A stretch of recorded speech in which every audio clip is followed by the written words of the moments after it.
Hi friends, welcome to మన Bommarillu. Upcoming రివ్యూలోకి వెళ్ళిపోదాం. గగన్ భూమి శారద ఎక్కడికో వెళ్తున్నారని, తన దగ్గర నిజాన్ని దాచిపెడుతున్నారని కారులో ఈజీగా తీసుకువెళ్తూ ఉంటాడు భూమి అండ్ శారదని. ఇంకా అలా హ్యాపీగా గగన్ డ్రైవ్ చేస్తూ ఉంటే భూమికి కృష్ణప్రసాద్ నుండి ఫోన్ కాల్ వస్తుంది. వెంటనే గగన్ ఆ ఫోన్ని లాక్కొని, హలో, ఎవరు ఎవరు మాట్లాడేది అని అడుగుతాడు. ఒక్కసారిగా గగన్ వాయిస్ విన్న కృష్ణప్రసాద్ షాక్ అయిపోతాడు. ఎవరు మాట్లాడేది చెప్పండి అని అంటారు. హలో, మేము గోల్డ్ లోన్ కోసం కాల్ చేసాం, గోల్డ్ లోన్ తీసుకుంటారా అని వాయిస్ మార్చి మాట్లాడతాడు కేపీ. నాట్ ఇంట్రెస్టెడ్ అని కాల్ కట్ చేసి, ఏంటి, ఎందుకని వచ్చినప్పటి నుండి చూస్తున్నాను ఇద్దరు గడగడ వణుకుతున్నారు, ఏమైంది అని అడుగుతాడు గగన్. అబ్బే ఏం లేదు బావా, బావా ఇదిగో మార్కెట్ వచ్చేసింది, మేము వెళ్తాం బావా, పదండి అత్తయ్య అని చెప్పి ఇద్దరు దిగుతుంటే, ఆగు, అమ్మ దిగాలి, నువ్వు కాదు, అమ్మ నువ్వు వెళ్ళు, నేను తను వెజిటేబుల్ మార్కెట్కి తీసుకువెళ్తానని చెప్పి ఇంకా అలా కావాలనే గగన్ ఇదంతా చేస్తూ ఉంటే పాపం భూమి ఓపిగ్గా భరిస్తూ ఉంటుంది. ఇంకా అలా గగన్ ఇద్దరిని 2 చోట్ల దించుతాడు. ఇంకా వెంటనే భూమి శారద ఇద్దరూ ఒకే ఆటోలో అలా కృష్ణప్రసాద్ దగ్గరికి రీచ్ అవుతారు. కృష్ణప్రసాద్ భూమి అండ్ శారదని చూసి, అమ్మ భూమి, ఏంటమ్మా ఇంత లేట్ అయిందేంటి, నాకెంత భయం వేసిందో తెలుసా అని అంటారు. మావయ్య, మీ మీ అబ్బాయి వల్లే ఇదంతా జరిగింది మావయ్య. సరే మావయ్య, ఇప్పుడు మీ ఫోన్ తీసుకొచ్చాను, ఇదిగోండి, నేను ఇందులో కొత్త సిమ్ వేశాను, నంబర్ సేవ్ చేసి పెట్టాను, మీరు ఏ ప్రాబ్లం వచ్చినా నాకు ఫోన్ చేయండి, నేను మిమ్మల్ని చూసుకుంటాను. కానీ ఒకటి మావయ్య, మీరు మాత్రం ఇలాగే క్యాప్ మాస్క్ పెట్టుకొని ఎవరికి, ముఖ్యంగా ఆ అపూర్వ తరపు వాళ్ళకి కానీ అపూర్వకు కానీ అస్సలు కనబడకూడదు, కనబడితే మనం ప్రమాదంలో పడతాం మావయ్య అని అంటుంది. తప్పకుండా అమ్మా, తప్పకుండా నేను జాగ్రత్త పడతాను అని అంటారు. మావయ్య ఇదిగోండి, మీకోసం నేను ఒక రూమ్ తీసి పెట్టాను, కీస్ తీసుకోండి అని అంటుంది.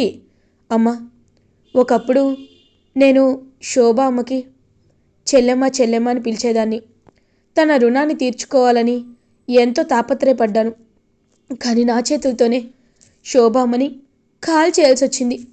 కానీ ఇప్పుడు నువ్వు నా కోసం పడుతున్న తాపత్రయం చూస్తుంటే నాకు నా చెల్లెలి చూస్తున్నట్టు అనిపిస్తుంది.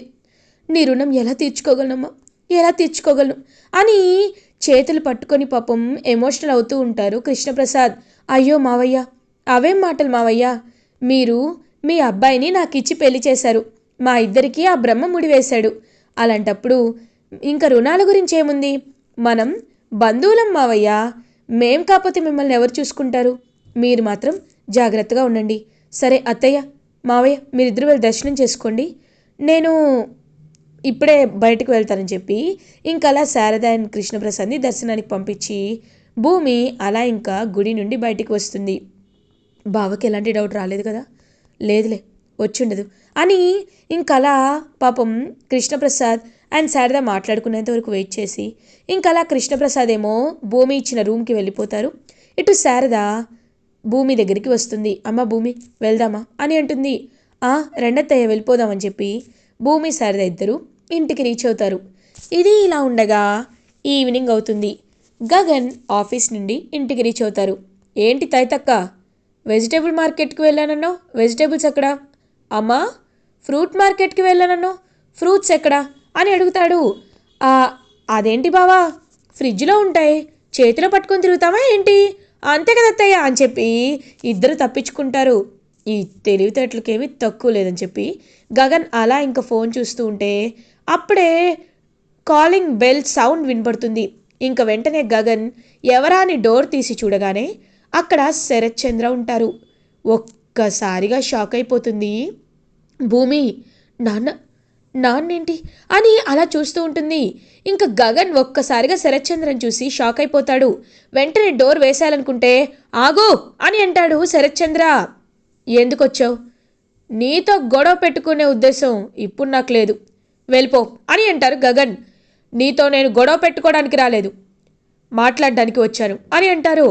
ఏంటి మాటలా, శత్రువుల మధ్యలో మాటలు కూడా ఉంటాయా అని అంటారు గగన్. చూడు, నేను వచ్చింది ఒక ముఖ్యమైన విషయాన్ని మాట్లాడడానికి, అది ఏంటి అంటే నువ్వు కేపీకి పిండ ప్రదానం చేయాలి అని అంటారు. ఏంటి, నేను పిండ ప్రదానం చేయాలా? అది చెప్పడానికి నువ్వెవరు? అయినా నాకివన్నీ నువ్వెందుకు చెప్తున్నావు? నేను చెయ్యాలా వద్దా అని మా అమ్మే నాకు చెప్పలేదు. నువ్వు చెప్తే వింటానా? చెప్పావుగా, బయలుదేరు అని అంటాడు గగన్. రేయ్, ఏంట్రా, నీకు మైండ్ లేదా? చెప్పేది అర్థం కాదా? తలకెక్కించుకోవా? ఎప్పుడు నీదే నువ్వు ఉంటుందా? నీ కోపం నీ పౌరుషమేనా? పెద్దవాళ్ళు చెప్పింది అప్పుడప్పుడైనా వినాలి. వింటేనే సాంప్రదాయాలు కట్టుబాట్లు తెలుస్తాయి. అయినా నేను వచ్చింది నీకోసం కాదు, నా చెల్లెలి కోసం. నా చెల్లెలికి భర్తకి చేయాల్సిన కర్మకాండలు చేపించడానికే వచ్చాను. చూడు, ఎంతైనా ఆ కేపీకి పెద్ద కొడుకువి నువ్వు. కాబట్టి నీ చేతుల మీదుగానే సాంప్రదాయంగా ఇలాంటి కార్యక్రమం జరగాలి అని మీరా కల్లోకి కేపీ వచ్చి చెప్పాడంట. నువ్వు చేయకపోతే ప్రేతాత్మలాగా భూమిలోనే ఉండి తను స్వర్గానికి వెళ్ళలేడంట. కాబట్టి నువ్వు జరిపించాల్సిందేరా అని అంటారు శరత్చంద్ర. ఏంటి, నేను ఆయనకి వచ్చి కర్మకాండ జరిపించాలి? సరే, జరిపిస్తాను, కానీ ఒక కండిషన్ అని అంటారు. ఏంటది? డబ్బు కావాలా? ఎంత డబ్బు కావాలో చెప్పు, మొహం మీద పడేస్తాను అని అంటారు. డబ్బులు నీలాంటి వాళ్ళు ఏరుకుంటారేమో శరత్చంద్ర, నాకు డబ్బు అవసరం లేదు. నేను చెప్పింది చెయ్యి చాలు అని అంటాడు గగన్.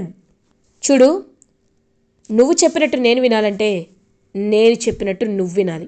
నేను పని అయ్యాక ఏంటో చెప్తాను, ప్రస్తుతానికైతే వెళ్ళు అని అంటారు. ఒప్పుకున్నందుకు నీకే మంచి జరుగుతుంది అని అలా ఇంకా శరత్చంద్ర వెళ్ళిపోతూ ఉంటే నాన్న నాన్న అని వెనకాల పరిగెడుతుంది భూమి. ఏంటి, నీతో మాట్లాడడానికి రాలేదు అని అంటారు. నాన్న, ఒకసారి నేను చెప్పేది వినండి నాన్న. ఇప్పుడు మావయ్యకి అదంతా అనంటే, ఏయ్, చెప్పాను కదా డీటెయిల్డ్గా, మీ మావయ్యకి అలా జరగకపోతే ఆయన ఆత్మగా భూమి మీదే ఉంటాడు, అందుకే జరిపించాలి. ఇంకా నువ్వు నాతో ఎక్కువ మాట్లాడకు అని శరత్చంద్ర అలా వెళ్ళిపోతారు. అయ్యో, ఇప్పుడు ఏం చేయాలి? అయినా బావ ఏదో కండిషన్ అంటున్నాడు, ఆ కండిషన్ ఏమై ఉంటుంది అని ఆలోచిస్తూ ఉంటుంది భూమి. బావా, నువ్వెందుకు ఒప్పుకున్నావు బావా అని అంటుంది. అదేంటి, ఒప్పుకున్నందుకు నువ్వు కూడా మీ నాన్నలా హ్యాపీగా ఫీల్ అవుతావు అనుకుంటే ఎందుకు ఒప్పుకున్నానని అడుగుతున్నావు అని అంటారు. అంటే నీకు ఇష్టం లేదు కదా బావా అని అంటుంది. కరెక్టే, ఇప్పటికి కూడా నాకు ఇష్టం లేదు, కానీ ఏదో ఒక మూల, ఒక కార్నర్లో, చిన్న ప్లేస్లో ఆయన నాకు జన్మనిచ్చిన తండ్రి అని గుర్తు చేశాడు మీ నాన్న. అందుకే మనిషిగా పుట్టినందుకు తల్లిదండ్రుల రుణం తీర్చుకోవాలి అని అంటారు కదా. తల్లిగా మా అమ్మ రుణాన్ని నేను ఎప్పటికీ తీర్చుకోలేను.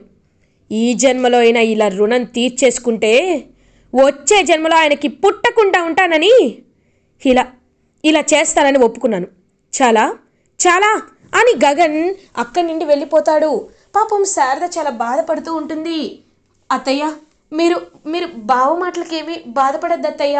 ఒక్కసారి మావయ్య ఎలాంటి వారని తెలుసుకుంటే బావ ఇలా మాట్లాడరు అత్తయ్య, మీరు బాధపడకండి అని అంటుంది భూమి. అయ్యో, వీడి మనసులో ఇంత ద్వేషాన్ని నింపుకున్నాడు, వీడిని ఇలానే వదిలేస్తే ఏంటా అని భయం ఒకవైపు, ఇప్పుడేమో ఆయనకి పిండ ప్రదానం జరగకుండా ఆపాలని భయం ఇంకొక వైపు. గగన్కి ఎంత చెప్పినా ఒక్కసారి ఫిక్స్ అయితే వినడమ్మా, ఇప్పుడు ఏం చేయాలో నాకు అర్థం కావట్లేదు అని పాపం చాలా బాధపడుతూ ఉంటుందన్నమాట శారద. ఆలోచిద్దాం అత్తయ్య, ఆలోచిద్దాం. ఇదంతా ఖచ్చితంగా అపూర్వ ప్లానే. ఎందుకంటే అపూర్వకే ఇలాంటి ఒక ఐడియాలు వస్తాయి. నానంతటి నాన్న గగన్ బావ దగ్గరికి వచ్చి అడగడు, అపూర్వనే ఏదో మాయ చేసింది కాబట్టి అపూర్వనే మన ప్లాన్లో ఇరికించాలి అని ఇంకా భూమి గట్టిగా ఫిక్స్ అవుతుంది. ఇది ఇలా ఉండగా అపూర్వ ఎస్పీ సూర్యని కలుస్తుంది. ఎస్పీ సూర్య దగ్గరికి వచ్చి, సార్, నాకెందుకో ఖచ్చితంగా కేపీ బ్రతికే ఉన్నాడు అనిపిస్తుంది, కాబట్టి నేను తెలివిగా కేపీని బయటికి రప్పిస్తున్నాను. తను వచ్చిన వెంటనే మీరు వాడిని ఎన్కౌంటర్ చేసేయండి సార్ అని అంటుంది. మేడం, ఏమంటున్నారు మీరు? కేపీ బ్రతుకుండడం ఏంటి? బ్రతుకుంటే నేను తను షూట్ చేయడం ఏంటి అని అంటారు. అవును, అతను చనిపోయినప్పుడు మనం ఎంత హ్యాపీగా ఫీల్ అయ్యాం. ఆ కేపీ ఖచ్చితంగా అన్ని పాపాలు చేశాడు కాబట్టి అలాంటి చావు వచ్చిందని మనం అనుకున్నాం. కావాలనే భూమి వాళ్ళు ఈ విషయాన్ని దాచిపెడుతున్నారేమోనని నాకు అనిపిస్తుంది సార్. కాబట్టి మీ జాగ్రత్తలో మీరుండండి. రేపు ఆ కేపీకి పిండ ప్రదానం పెట్టడానికి గగన్ వస్తున్నాడు. కాబట్టి ఖచ్చితంగా ఆ చుట్టుపక్కల భూమితో పాటు కేపీ కూడా వస్తాడు. కాబట్టి కేపీని మీరు షూట్ చేసి ఎన్కౌంటర్ చేస్తే మన పగ తీరుతుంది, మనకి ఎలాంటి ప్రాబ్లం కూడా ఉండదు. ఒకసారి ఆలోచించండి. మనకి మాత్రమే తెలిసిన విషయం భూమికి ఎలా తెలిసింది? ఆ కేపీ కుండల్లో బోలెట్ దిగిందని భూమి మీతో ఎలా చెప్పింది? ఇవన్నీ ఆలోచిస్తుంటే క్లియర్ కదా. అండ్ ఈ వాచ్ కూడా మేమే కేపీకి గిఫ్ట్గా ఇచ్చాము. ఈ వాచ్ అక్కడ దొరికింది. కాబట్టి మన పగ తీరే టైం వచ్చేసింది సార్ అని అంటుంది. చూడండి మేడం, మీరు చెప్పినట్టే నేను నది ఒడ్డుకి వస్తాను. వచ్చినప్పుడు ఒకవేళ కేపీ అక్కడికి రాకపోతే నో ప్రాబ్లం, వచ్చేటట్టయితే వాణ్ణి చంపి నా పగ తీర్చుకుంటాను అని గట్టిగా ఇంకా అపూర్వతో చేతులు కలిపి కేపీని ఒకవేళ వస్తే చంపడానికి ఫిక్స్ అవుతాడు ఎస్పీ సూర్య. ఇది ఇలా ఉండగా మార్నింగ్ అవుతుంది. భూమి, శారద, గగన్ అందరూ నది ఒడ్డుకి వెళ్తారు. ఇంకలా పిండ ప్రధాన కార్యక్రమాలని జరిపించడానికి గగన్ సిద్ధమవుతాడు. ఇంకలా జరిపించడానికి ఇటువైపు చెర్రీ, శరత్చంద్ర, అపూర్వ వాళ్ళు కూడా అదే ప్లేస్కి వస్తారు. ఇంకా మీరా చాలా హ్యాపీగా ఫీల్ అవుతూ ఉంటుంది. ఏవండి, మీరు అన్నట్టే గగన్తోనే జరిపిస్తున్నానండి అని మనసులో అనుకుంటూ చాలా బాధపడుతూ ఉంటుందన్నమాట మీరా. పాపం శారద ఏమో కంగారు పడుతూ ఉంటుంది.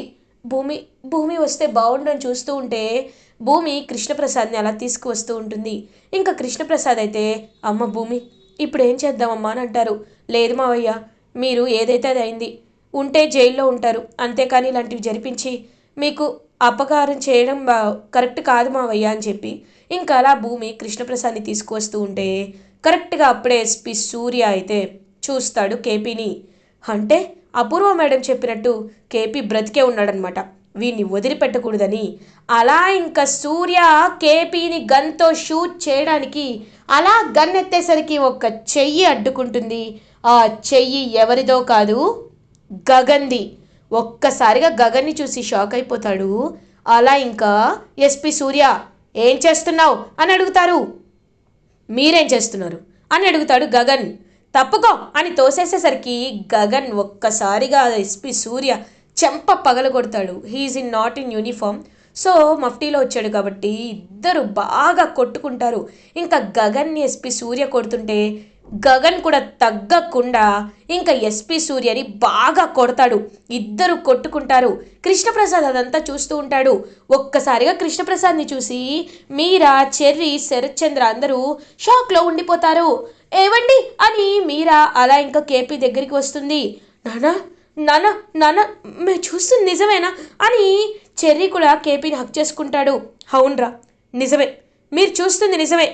ఆ ఎస్పీ సూర్య, ఈ అపూర్వ కలిసి నన్ను చంపేయాలనుకున్నారు, అందుకే ఇన్ని రోజులు తలదాచుకున్నాను అని అంటారు కృష్ణప్రసాద్. ఇంకలా గగన్ కరెక్ట్గా ఎస్పీ సూర్యని ఏయ్ అని రాడ్డుతో చంపేయబోతుంటే నాన్న గగన్ అని శారద గొంతు వినపడుతుంది. వెంటనే గగన్ పక్కకి రాడ్డు విసిరేస్తాడు.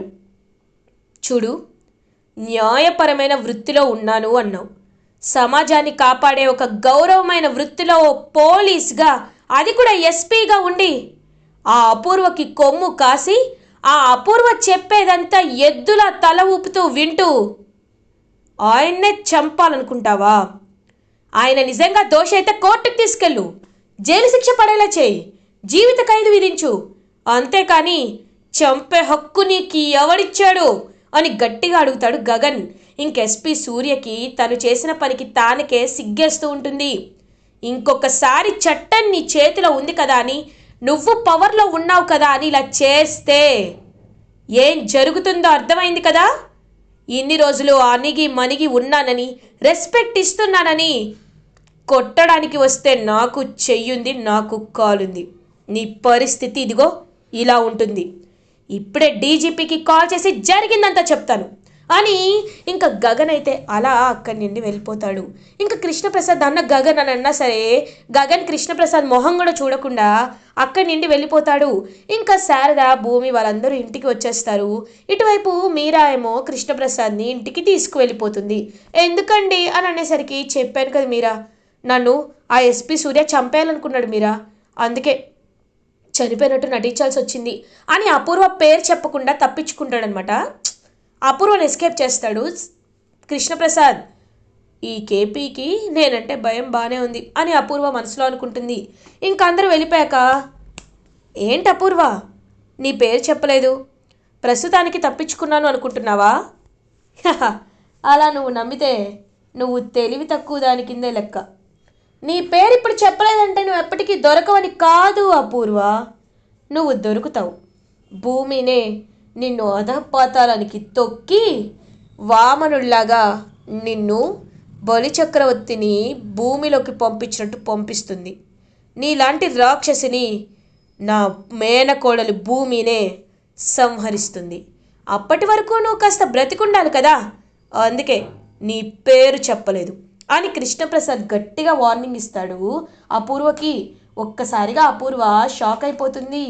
ఇంక ఇలా ఎస్పీ సూర్యనేమో డిఎస్పీ మొత్తం తెలుసుకొని ఒక చావుని దాచిపెట్టి ఒకరికి కొమ్ము కాచి ఒక ముద్దాయినే చంపేయాలనుకున్న నిన్ను సస్పెండ్ చేస్తున్నామని ఎస్పీగా సస్పెండ్ చేసి ఇంకలా ఎస్పీ సూర్యని పదవిలో లేకుండా చేసేస్తారు. ఎస్పీ సూర్య ఇదంతా జరిగింది గగన్ వల్లేనని కోపంతో రగిలిపోతూ ఉంటాడు.